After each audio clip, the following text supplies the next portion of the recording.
Сьогодні приготуємо ароматний, неймовірно смачний рулет на заквасці Левіто Мадре з маком. М'яке ніжне тісто з натуральною ферментацією, насищена макова начинка і, звісно ж, той самий домашній аромат, що наповнює всю кухню затишком. Покажу весь процес крок за кроком, щоб у вас усе обов'язково вийшло. Тож, друзі, готуйте свою закваску і давайте пекти разом. Ось моя закваска Левіто Мадре, вона якраз добре підросла і повністю готова до випікання. Показує чудові результати. А якщо у вас ще немає такої сильної закваски, рекомендую виростити її самостійно або можете замовити закваску у мене. Посилання для замовлення буде в описі під відео. До закваски ви отримуєте детальну інструкцію з догляду та використання. Для цього рецепта рулету мені знадобиться 120 грамів активної закваски, молоко кімнатної температури, яйця перевіряю, щоб із ними було все гаразд, і лише потім додаю їх до закваски з молоком. За допомогою блендера перемішую все до однорідної маси, так набагато простіше. Хто ще не пробував, спробуйте. І напишіть, як вам. Закваска значно краще розчиняється порівняно з тим, якщо робити це виделкою чи ложкою. Закваска Левіто Мадре набагато щільніша за звичайну, тому її трохи складніше розчинити в рідині. Тож блендер тут чудове рішення. А усі інгредієнти та їх кількість у письмовому вигляді будуть в описі під відео. Далі просіюю пшеничне біле борошно. У цьому рецепті використовую борошно з підвищеним вмістом білка 13,5%. Стараюсь просіювати борошно завжди, адже воно так насичується киснем, стає більш легким, без грудочок і тісто виходить більш повітряним та однорідним. Далі замішую тісто, довго вимішувати на цьому етапі не потрібно. Зараз важливо, щоб усе борошно повністю зволожилося і поєдналося з рідиною. І звісно, хочу подякувати всім, хто підтримує мій канал фінансово. Завдяки вам я можу продовжувати ділитися новими рецептами та своїм досвідом. Також дякую кожному, хто ставить лайки та залишає коментарі. Тісто на цьому етапі виходить трохи тугуватим, саме такої консистенції воно й має бути. Накриваю миску і залишаю тісто відпочити на 1 годину при кімнатній температурі. У мене зараз 22 градуси в кімнаті, це якраз комфортна температура для початку ферментації. Залишки закваски потрібно знову активувати, підгодувати і відправити на зберігання в холодильник. Хто не знає, як активувати закваску, подивіться відео, посилання на яке я залишу в описі під відео. Минула 1 година, тісто стало більш м'яким. Далі буду вмішувати в тісто вершкове масло, цукор і сіль. І завдяки цим інгредієнтам якраз доведу тісто до потрібної консистенції. І ось тепер дуже важливо добре вимісити тісто. Спочатку воно у вас буде розвалюватися і здаватиметься, що все пропало, але трохи терпіння та ваших зусиль зроблять свою справу. Продовжуйте вимішувати тісто і воно поступово почне збиратися докупи, стане гладким і еластичним. Також врахуйте це і не панікуйте, особливо якщо вперше готуєте цей рецепт рулету. За часом це займає приблизно 10-15 хвилин спокійного ручного замісу, але воно того варте. Повірте, це така смакота. І знаєте, саме в цей момент багато хто здається, що це все довго, здається, що простіше купити готове, але вся магія якраз у самому процесі. У цьому живому тісті, у натуральній ферментації, у тому, як воно поступово змінюється у вас на очах. Закваска працює м'яко, натурально і глибоко, розкриває смак, робить тісто еластичним та ароматним. І коли ви наприкінці розріжете рулет, побачите і відчуєте ніжний, волокнистий м'якуш і аромат маку, ви зрозумієте, що кожна хвилина була недаремною. Не поспішайте, спостерігайте за тістом, відчувайте його руками. Домашня випічка – це не лише про рецепт, це про задоволення від процесу. І якщо ви готуєте вперше, просто довіртеся етапам. Все обов'язково у вас вийде. А якщо виникають складнощі, ставте запитання в коментарях.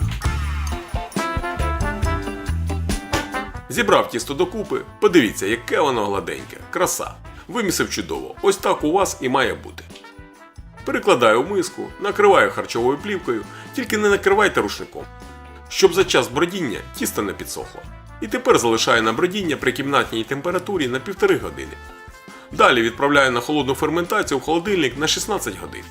Ось там якраз і відбувається з тістом справжня магія. Пройшло 1,5 години, я думаю, видно, що закваска почала працювати. Відправляю тепер тісто на холодну ферментацію в холодильник на 16 годин. А ось вже і пройшло 16 годин. Тісто підросло, але не сильно. Хоча воно стало більш пористим, температура в холодильнику 5 градусів. Помітно, що пори стали більш повітряними, шапочка на тісті більш натягнута і підросла. Це здобне тісто не так росте, як на хліб, тож не хвилюйтесь. Процеси йдуть. Присипаю поверхню стола трішки борошном та перекладаю тісто на стіл. Розкочую тісто холодним, не чекаю, поки воно прогріється. Притрушую невеликою кількістю борошна і буду розкочувати тісто товщиною приблизно десь 5 мм. І зверніть увагу, як воно поводиться. Холодне тісто дуже слухняне, не липне до рук і чудово тримає форму. Саме тому я не чекаю, поки воно прогріється, поки воно прохолодне, з ним набагато легше працювати, особливо якщо це здобне тісто. Розкочую рівномірно, без різких рухів, від центру до країв. Якщо десь край виходить товстіший, просто акуратно підправляю качалкою. Нам важливо, щоб шар був одинакової товщини, тоді рулет пропечеться рівномірно і буде красивий у розрізі. У мене вже приготована раніше мною макова начинка. Цікаво, ви теж мак любите так само, як і я? Напишіть у коментарях слово мак. Цікаво, скільки нас таких? Начинку готую тільки сам, ніяких покупних, ну а ви, друзі, вирішуйте самі. Опис, як приготувати саме таку макову начинку, шукайте в описі під відео. Готової макової начинки тут приблизно 400 грамів. Буду використовувати всю. Потрібно, щоб маку було багато, щоб була красива шаруватість, ну і сам смак не підвів. Викладаю весь мак на розкачане тісто і рівномірно розрівнюю його. Далі, як на відео, скручую рулет і защіпую шов. Якщо шов буде погано защіпуватись, як у мене, можете трохи змочити його водою за допомогою пензлика, тільки зовсім трішки. Тоді тісто легко скріплюється між собою. Це маленький лайфхак. Отже, закріпив шов і перекладаю рулет на лист для випікання, накриваю його харчовою плівкою, щоб тісто не завітрювалося, і залишаю на 1,5-2 години на теплу розтійку при кімнатній температурі. Рулет має збільшитись приблизно на 50%. Час умовний, тому що у всіх може бути по-різному, адже на це впливає температура в приміщенні. Тож, друзі, спостерігайте, ставте запитання, якщо комусь щось не зрозуміло. А якщо у вас питання більш глибокого характеру, яке потрібно розібрати і дати оцінку, у вас є можливість проконсультуватися. Посилання на консультацію в описі під відео.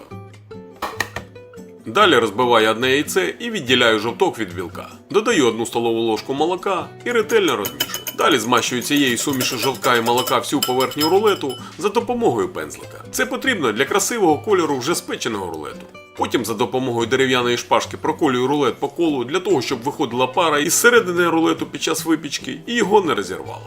Роблю глибокі проколи по колу з обох боків і відправляю рулет на випічку у розігріту духовку до 170 градусів на 35-45 хвилин. Без пари. Режим нагріву верх-низ.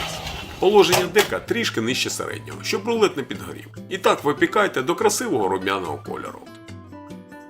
Дістав рулет із духовки, дав охолонути на решітці і можна пробувати. Друзі, рекомендую вам цей рецепт. Особливо смак розкривається на другий день. А якщо вам рецепт був корисним, підтримайте розвиток каналу фінансово, ставте вподобайки, пишіть коментарі та до зустрічі у наступному відео.